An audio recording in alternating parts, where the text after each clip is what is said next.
Wonderful. We'd like to welcome everyone that has joined us today. We're really excited to be hosting the second Tandem Partners webinar. I'm Georgia Hazel, Senior Consultant. My partner, Matt Sayeda, also a Senior Consultant here at Tandem Partners. If you don't know about us, Tandem Partners, we're an HR specialty agency. We've got offices in Sydney and Melbourne and have been recruiting in this space for a good number of years now. We're pleased to present our two speakers today. We've got Annette Hang, who leads Aon's advisory practice for the human capital solutions across Australia and New Zealand. Aon's a global consulting firm. Annette has previous experience in senior HR and performance and reward positions in some of Australia's biggest professional services firms, including Spark Hillmore, JLL, Hewitt and Zurich. We're also joined by Sam Turner, who is currently the Chief People Officer at Allens, a leading global law firm. Sam is an influential global people, inclusion and cultural reform leader with 25 years plus experience across some of the world's best known brands, including Microsoft, Westpac Group and Deloitte. Welcome and thank you. Great to be here. Thanks, Georgia. Today we'll be discussing the new gender pay gap transparency legislation and also more broadly the topic of gender equality and some D&I practices in the workplace. Both Annette and Sam will be sharing their professional experiences and will be able to answer some relevant questions even while we're live. So if you do have any questions throughout the talk, then please use the comment section and Georgia will be having a look at those, and we'll just try and get through as many questions as we can. And if we don't get to answer all of your questions, then we'll make sure that we'll do what we can to get back to you following this event. So we'll start with Annette, because Annette's developed some PowerPoint presentations here that we'll put in display. And Annette, when you're ready and we get these slides up, then we can begin.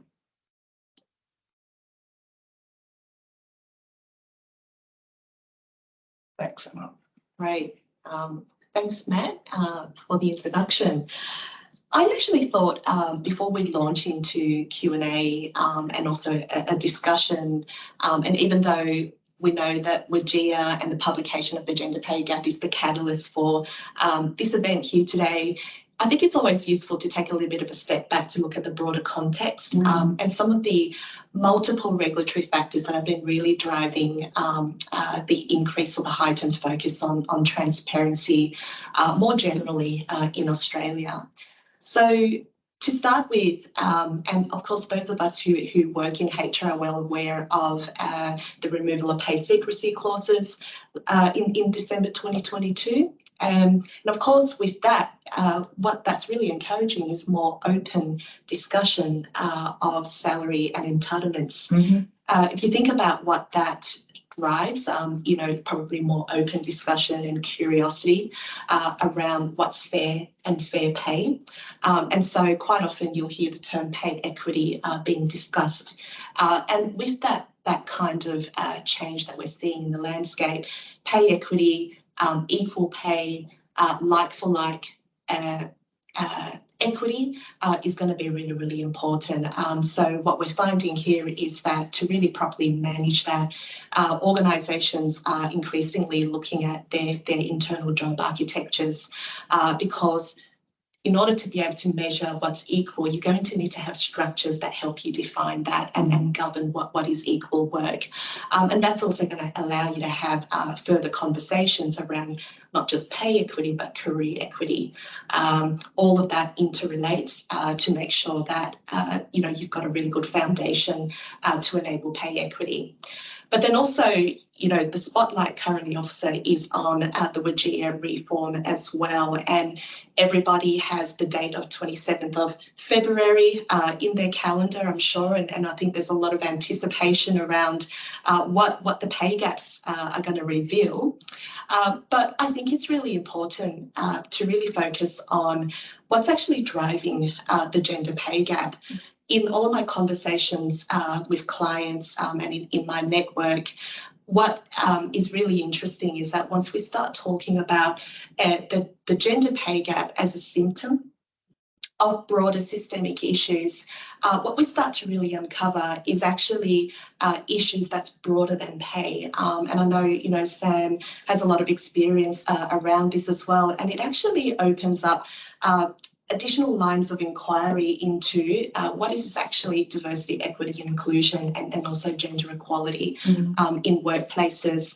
So when we are looking at the gender pay gap and how that's calculated, really encourage everyone to have a look at what's actually driving it. And a lot of the time what you actually see, even in the own gender composition of your own workforce, you start to see where there is unequal workforce or economic participation between men and women. And I think that's a real issue that we really need to centre our attention on. And let's remember that this is only the start. You know, it's progress over perfection, and it really does require all of us to make sure that we sustain our focus, because it is a long game that we're playing. Now, apart from regulation as well, particularly those of us that work in the listed company sector as well, you're probably well aware that there are other stakeholder expectations as well, particularly, you know, from proxy advisors. And, you know, a really good example I like to use is the Australian Council of Superannuation Investors. And of course, they are, you know, collectively some of the largest institutional investors in the Australian economy. And last year they released a board voting policy, a gender diversity voting policy that recommends that their members vote against boards that have fewer than 30% female representation on their boards. So that's an example of, you know, external stakeholders also taking a stand and also driving this issue in Australian workplaces. So that's just a couple of different sort of factors, you know, all kind of compounding, and they compound and really elevates and heightens, you know, the focus on gender equality, you know, on the agenda. If we move to the next slide, what I really wanted to very, very quickly cover off, of course, is why we're here today, and we're talking about the gender pay gap, the WGEA reforms. Let's just very, very quickly run through, and even though we've got 27th of February in our calendars, the reform, when it was announced last year in March, did signal some changes that organisations are expected to comply with. One that's talked about less so than the publication of the gender pay gap is actually the role of the board. So if you think about the requirement of organisations to actually share their executive summary and industry benchmark reports with their board, WGEA is actually signalling the role of the board in driving, you know, this change through organisations. So, you know, if you haven't yet done this, you know, please take the opportunity to brief your boards and your executives on this, because I think that stakeholder engagement is really, really important. I'm sure I don't need to talk about the 27th of February and what that actually stands for, but yes, that is when WGEA is looking to publish the private sector employer gender pay gaps. And then moving into the new reporting year from April 2024, let's also not forget that there will be additional reporting requirements, particularly the inclusion of CEO and casual manager remuneration in data reporting. But I think one of the other things that we also want to talk about is the requirement for larger organisations, and WGEA's, you know, defining that as organisations with 500 or more employees to actually have a policy or strategy in support of each of the 6 gender equality indicators. And that's a really important signal that WGEA is actually saying that it's actually time for us to move from reporting to action taking. So organisations, you know, that are preparing for the publication, it makes a lot of sense to actually look at the actions that you're taking in tandem, particularly, you know, if you're still preparing for your employee statement. That's just a, you know, a brief timeline, but Before we move on to a broader discussion, let me share one more slide. And I think it's really important just to help us frame the conversation today is to cover off different terms that you'll probably hear that quite often are used interchangeably. And I'm going to start off firstly with the pay gap because, you know, today we are going to focus our discussion on the pay gap, which of course is the comparison of the average or the median pay between all working men and all working women or other groups within an organisation. And this is also the key metric that WGEA is focused on in relation to what's going to be published later this month. Pay equity, you'll often find a term that's used quite interchangeably with the pay gap. When you have a look at pay equity, the alternate definition to that is equal remuneration. And for equal remuneration, that is essentially like-for-like pay, pay for individuals doing the same role or comparable roles, and also one of the 6 WGEA gender equality indicators.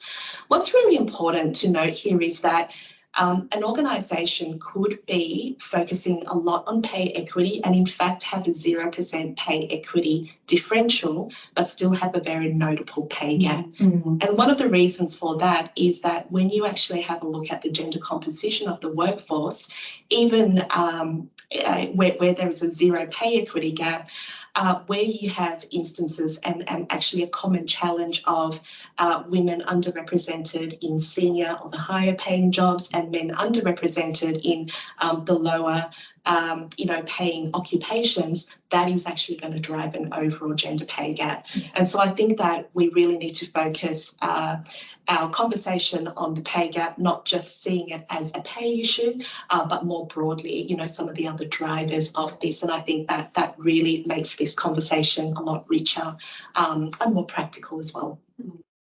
Fantastic. We have had a question in regards to the board.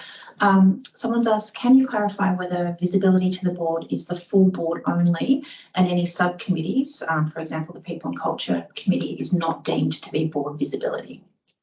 Yeah, well, there's not actually a lot of prescription around that, but I think for good governance, absolutely, where you have a people nominations committee, I think that really should form part of the accountability if it's actually already not written into the board charters.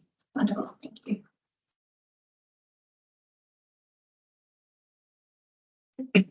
So I think that's a really good segue in terms of not thinking about the pay gap as the be all and end all. So it's literally one measure, and I think as we get to the 27th of February and we see the release of the data, and I'm sure that many of you on the call today will have heard all of the speculation about the data, the accuracy of the data, how we measure, etc. And I think it's really it's challenging to get caught up in that conversation and kind of focused on that one metric. And I think something I wanted to call out just before we sort of talk about some, I'll get very practical very quickly, but just is that the fact that at the moment WGEA are really measuring men and women, which is absolutely binary and to the exclusion of people who identify as non-binary and not on that spectrum. Yeah. However, they are looking at how they include non-binary folk as we move into the future. And I think just to ground ourselves on what do we actually even mean by gender equality. And it's really that vision where we have equal outcomes for all genders. So that's not about treating everyone the same. It's about that we're actually striving for equal outcomes regardless of gender. And I think that we know, gender inequality is a deep-seated structural issue. But that's not to say actually that as organisations and as major employers that we don't have a role to play in influencing that and really driving it forward. And I think when you look to, and I alluded to this, Australian women in particular are much less likely to work full time. In fact, we have one of the that stat for us is one of the lowest in the OECD. And on average, women work 32.5 hours a week compared to 39.3% for men. It's quite a significant difference. And then when you start looking at the part-time or the peripheral labour force, we know that women really dominate that space to the tune of about 70%.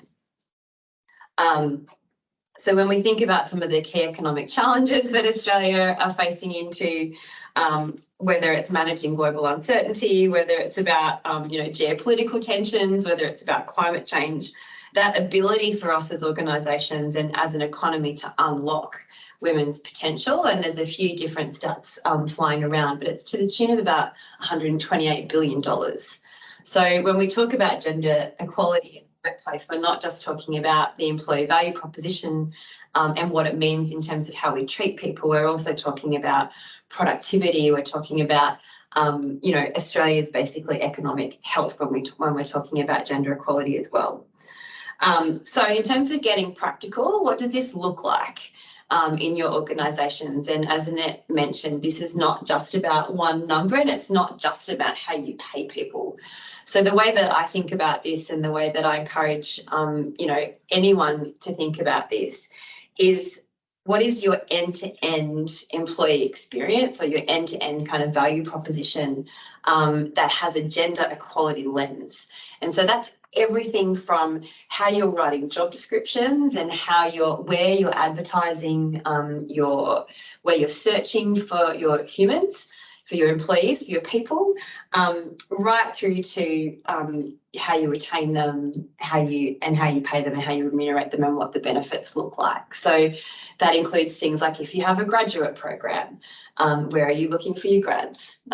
Highly relevant for me at the moment, for someone who works in legal. Are you going beyond the Sandstone universities? Are you looking at regional? And so really diversifying your whole workforce, not just based on gender, but gender is a big factor in that. And then who are you promoting? What does your pipeline look like? So are you looking at your promotion data? Are you looking at, even before that, are you looking at when you, something that I hear a lot in some more male-dominated industries like tech, is, we just can't find women with skills, or we just can't find a particular, set of skills in that gender.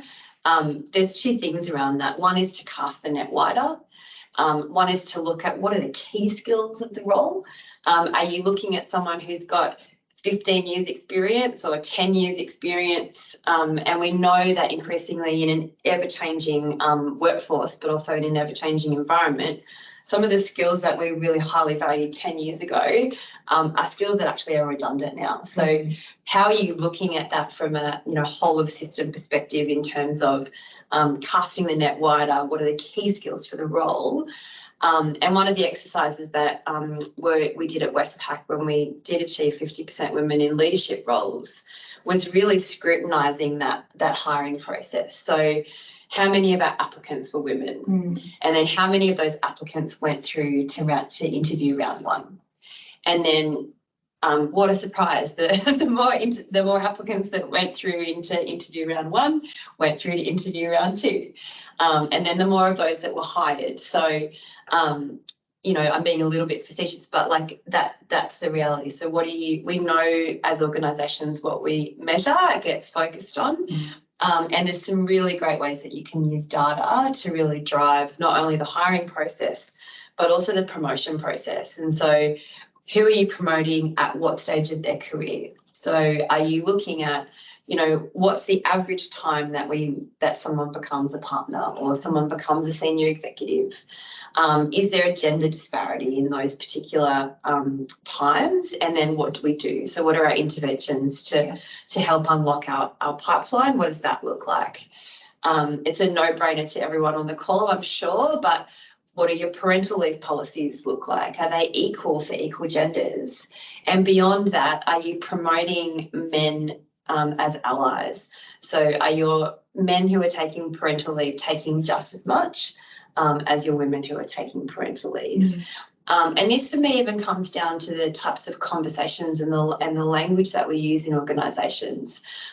Parental leave is actually a really great example, notwithstanding that there are many humans who don't have children, but we know that it's a big factor in terms of women's advancement, how they retire, et cetera, in terms of superannuation and financial stability.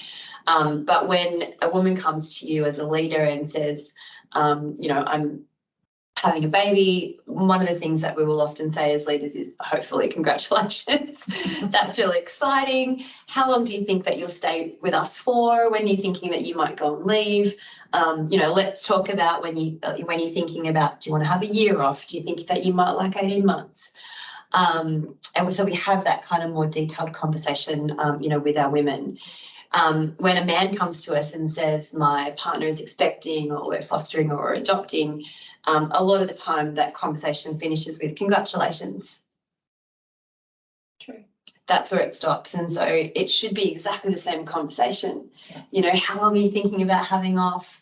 Are you going to do that concurrently with your, partner, et cetera? So, and you can only do that, right? Policies only get us so far, but policies are absolutely the groundwork that enable us to be able to have, those more holistic conversations. And then I think it also comes down to when you're looking at your full-time or your part-time workforce, what assumptions are you making about your part-timers and their career, what's happening with them and their career progression, and not just assuming that because it sounds really, really obvious, but I see it time and time again, assuming that because someone's working part-time that they're not as ambitious or that they're not interested in growing their career. Even down to how do you, what's the language that you use when you talk about a promotion or you talk about a hire? So looking at the language in your appointment letters, or no one does letters anymore, but in your appointment emails, like in the posts that you have on LinkedIn and your socials, like we've just hired Annette, she has amazing people skills, blah, blah, blah, blah, blah. We've just hired Michael, he's a strong business, he's got a strong history of running P&Ls, or you often see that, and you can even do that for yourself. For me, it's amusing on LinkedIn. It might not be amusing for other people, but you can see the different language that we use, and that's all really just to say that they enforce stereotypes, they enforce bias, and so, whilst we're focused on the gender pay gap, all of this stuff contributes. And all of it is, you can't just do one thing in isolation. And I often see organisations will do a pay audit, and we'll spend, either if you're an ASX listed, we'll spend millions of dollars, and we'll equalise people's pay. And whilst that's absolutely one lever and it's really important in terms of the remuneration, if you are only doing that and you're not looking at all of these other factors around pipeline, promotion, part-time work, etc., then you're only solving literally a really, really small part of the problem. And then I think the other two really key pieces for me are representation. Again, sounds really obvious, but the CEO data is coming, and we also know that at the moment nearly 80% of Australian CEOs are men. So what does that look like? What's our obligation as organisations to be really building that pipeline? And the figures are even more stark when you get to board level, but that's a conversation for another time. What are you doing in the gender segregated parts of your organisation? So HR, marketing, catering, and then the male dominated areas, institutional banking, tech.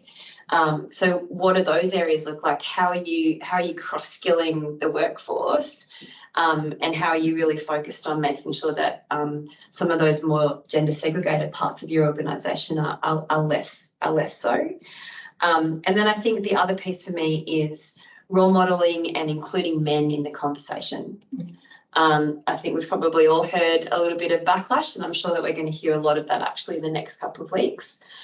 We certainly can't control what the media focus on, but we do know that it can be quite distorted and it can go in many different ways. And so who are your male role models that are, as I said, taking the full amount of parental leave? But when you're talking about the gender pay gap in your organisation, are you relying on HR to talk about it? Or are you also engaging some of your senior men? Is your CEO talking about it? particularly if the CEO is a man. So if you're doing panel discussions, are they gender equal and including people of all genders? And so I think, there's so much in this for us. And I think, the next stages, which Annette really alluded to, are definitely around the CEO data, the non-binary data, but also are you taking an intersectional lens to anything that you're doing in terms of gender equality? We know that when we intersect gender with LGBTQ+, when we intersect gender with disability, people from migrant backgrounds, people of colour, that not only does discrimination and harassment literally amp up, but that has a direct flow-on effect to remuneration and to the way that we reward people. So I'll pause there just so we've got time for questions. Fantastic. We actually had one comment, yes, and thank you. Just to say, look, someone finds that the images and things like e-learning are always kind of telling when they signal men as leaders, etc. in terms of that. Excellent. And one question that we have had, what part are tertiary institutions playing in improving the cohort in terms of gender equality in typically male-dominated professions like technology? Anyone have a... Yeah, I mean, I think you're starting to see increasingly, people interested like tech, and I think about obviously most of you will know that I was previously at Microsoft, really working hand in glove with tertiary institutions in terms of programs for women specifically in tech. Yeah. I think the role of organisations is to provide those kind of internship opportunities and education opportunities. But you're seeing, for example, the Digital Skills organisation work really closely, even with primary schools, because a lot of the time, as we all know, that's where gender inequality starts. Yeah. I think I read something about it's age 9 where kids actually start to think differently about what careers are open to them based on their gender. So it's a bit of an illusionary answer, but I think it's to know that there's definitely work being done there in terms of industry, universities, but also in terms of schools as well. Fantastic. We've had a question in terms of the industry benchmark report, in terms of the data for some of the participants today. The data was clearly wrong and didn't make sense, and they were told that they were in a comparative group of only 5 organisations, but the data just didn't work for them. Haven't had a response on whether they'll take it down from the portal. Do you have any advice on that? Yeah, so it's a common challenge that I've heard. Look, I think that the focus again, and I think, Sam mentioned this earlier, is to really not over fixate on the data aspects. Look, I think a sample size of 5 does sound a little bit small, but there are certain sectors and subsectors where, it could be, as few as 5 organisations, particularly where it's also filtered by organisation size as well. Yeah. So really, I'd say, use your judgment. It's not going to be a one-size-fits-all, but also I encourage organisations to go around, play around on the Data Explorer as well. See if you can sort of unfilter, some of the industry by sub-industry or organisational size to get you a better representative sample, because I think ultimately when it comes to preparing your narrative, the industry context is going to be important. So it's definitely worth the effort to finding something that's going to be a little bit more meaningful for your organisation. Fantastic. We've also had a question. Can the panel talk a little bit about the 6 GEIs for the larger organisations, as there isn't much guidance on the WGEA website? Is there anything? Yeah, so I can rattle them off and explain what they all are. Sit tight. So the first one is the gender composition of the workforce, and what does that mean? It kind of alludes to what I was talking to before around representation. Yeah. So what does representation at each level of the organisation look like, and then how are you remunerating accordingly? And Annette, feel free to jump in if you've got anything else to add in this. There's also the gender composition of governing bodies. So that does include boards, executive committees, et cetera, et cetera. So that's actually a real focus of work for us in this country in terms of making sure that we do have, gender representation at our more senior levels. And this really goes to one of the other key pieces in the 6, which is consultation with employees on gender equality in the workplace. For me, there's a direct parallel with this in some of the positive duty legislation that has been rolled out, and also what the new Human Rights Commissioner Anna Cody and her team are focused on in terms of that decentralised and democratised and representative decision making. So I think we'll actually start to see, as we know, an increased, public transparency. This data is really just the first step around that. I think the public, but also, people, particularly some of our younger people, are just expecting organisations to be held to account. Yeah. And I think the consultation piece is more than just, do I have a people advisory committee? Do I have employee networks? It's how am I involving them actually in making decisions. And so being relatively new to a firm, one of the things that I've turned my mind to is actually, well, how do we involve, some of our more junior peeps in some of the key decision-making bodies? Have you got board observers that can participate and really speak up? So I think as this rolls out, I think the first probably couple of years will be relatively light touch and lenient, but then I think it'll be much more heavily scrutinised in, are you paying lip service to this, or are you actually doing something about it? There's equal remuneration between men and women, which Annette I thought explained exceptionally well. And then there's the piece around sexual harassment, and again, very in conjunction with the Human Rights Commission, a real focus on sexual harassment in the workplace. And so that's more than just making sure that you've got the policies in place, more than just making sure that you're training people in your code of conduct. I think that's what are the reporting mechanisms that you have? How are you building that psychologically safe workplace? And one of the things I think organisations just need to be aware of, I think this really applies a lot more to smaller organisations. It's relatively straightforward to have a grievance handling process or a complaints process, if you like, if you're a larger organisation that has the infrastructure. I think, for some, and this only applies to 500 people or more, but even so, when you're in that sort of 500 to 1,000 space, some of these systems, some of these structures are actually not in place.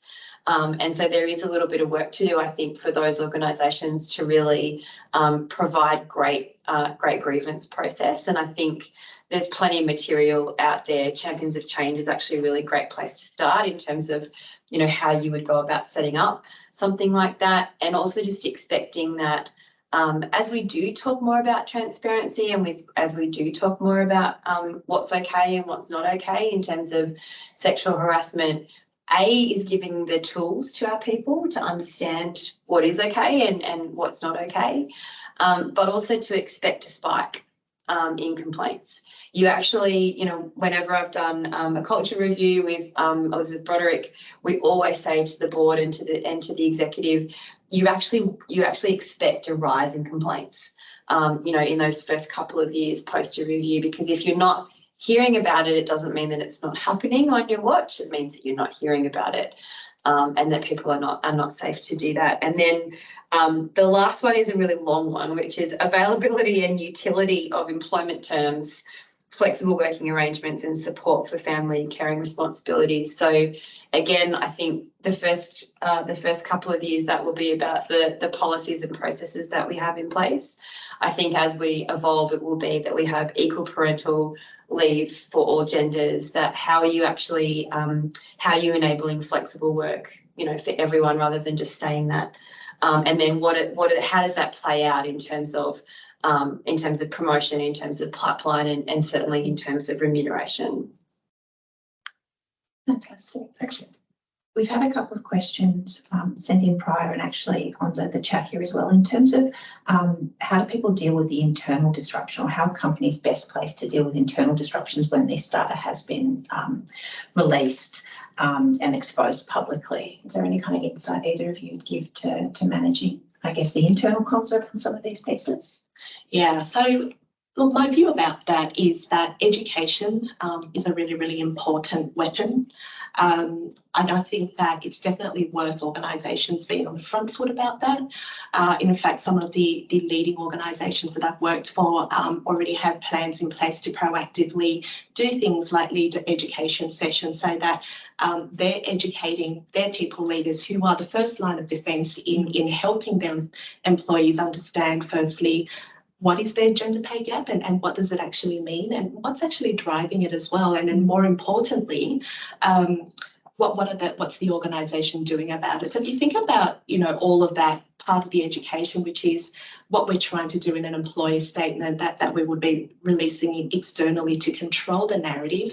But I think that, for your existing workforce, definitely worth the effort, making sure that you're taking the time out to help your people leaders understand that, because I think that people leaders wield a lot of influence over what people perceive as actually fair.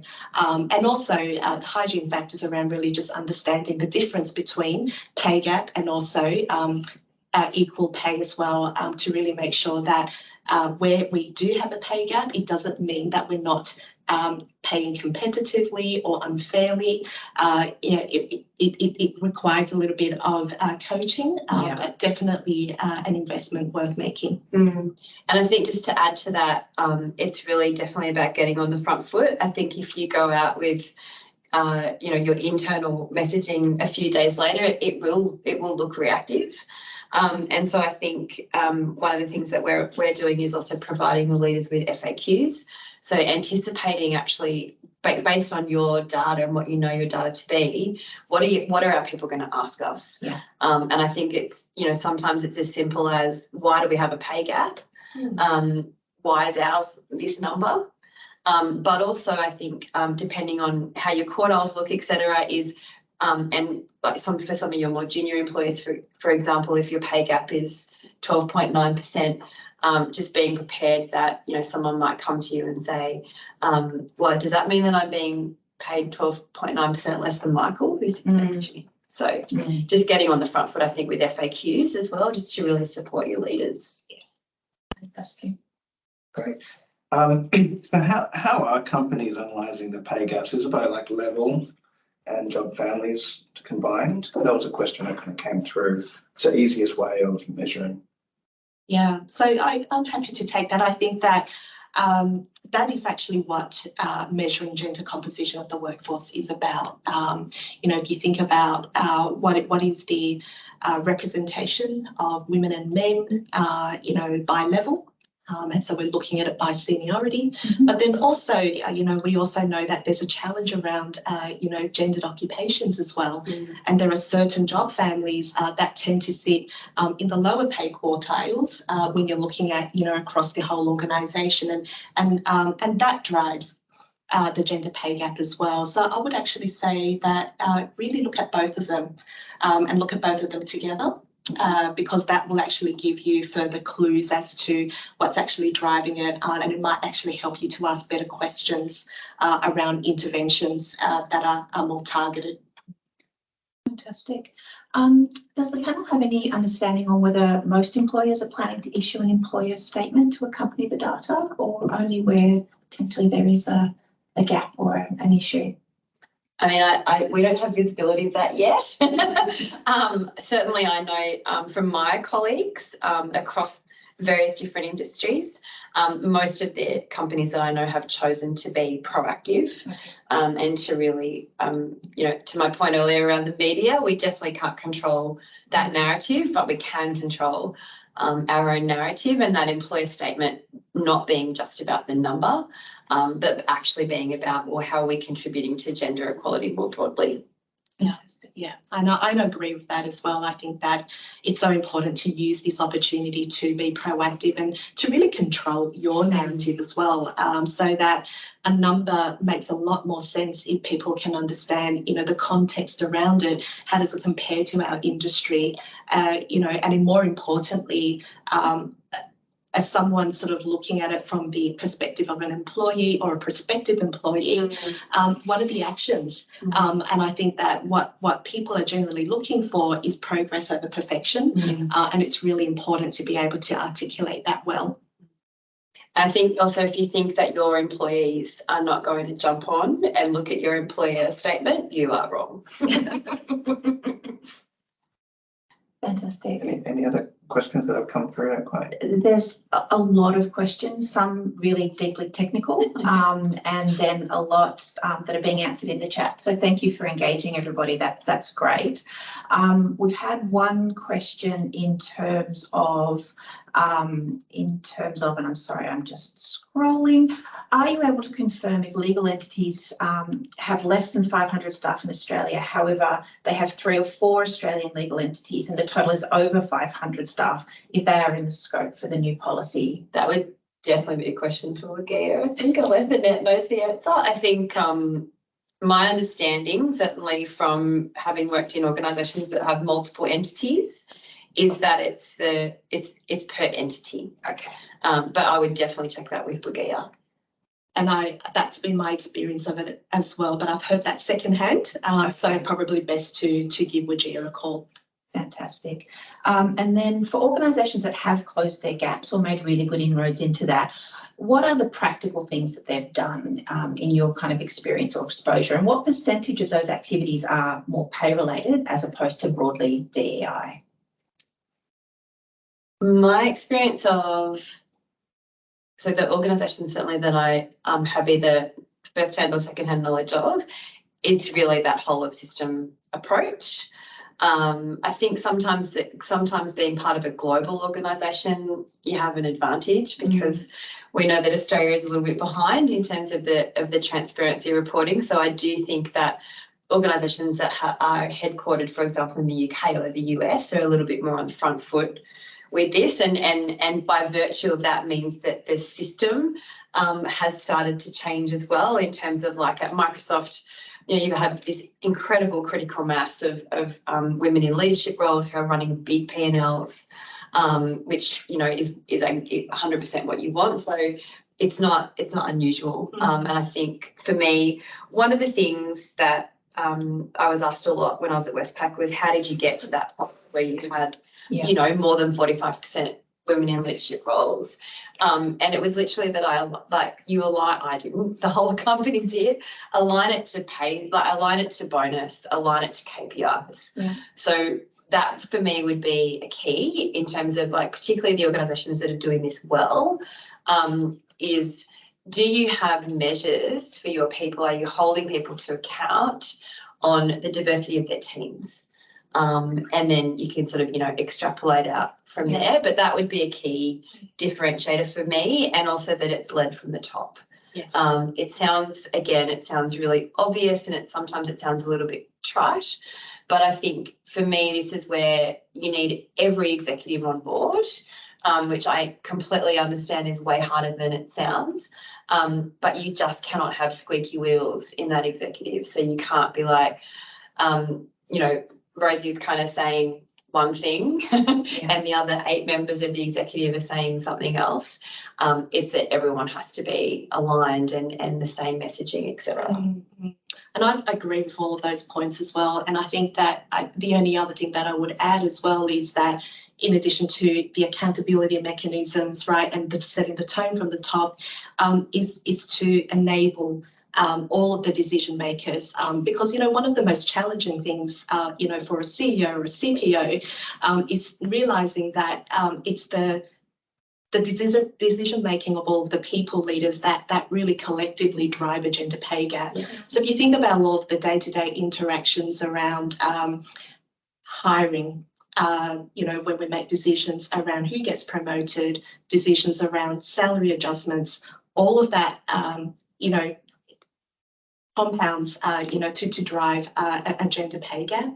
And one of the, great accountability mechanisms I've seen is organisations that use data and workforce analytics really well to make sure that they're democratising that kind of a data and having it flow down from the highest echelons to make sure that people actually see the impact of their decision making on a day-to-day basis. So if you could imagine being able to track your workforce composition the way you're measuring your share price, that's when you'll start to institutionalise diversity, equity and inclusion in your everyday interactions. Fantastic. Look, there's more questions. We could talk literally all day. I am mindful of the time, but it's been such an interesting discussion. I definitely love progress over perfection and the fact that we can't do one part in isolation and expect change. So thank you so much. It's been so lovely to hear from both of you on this. Thank you so much for coming in. It's been really great, and this has been a really informative and insightful presentation. So I really appreciate your time, and thanks for everyone for tuning in as well. As we mentioned, we're going to be providing a copy of this on our website. So we'll publish this and we'll aim to get back to as many people with their questions as possible. Thanks, everybody. Thank you.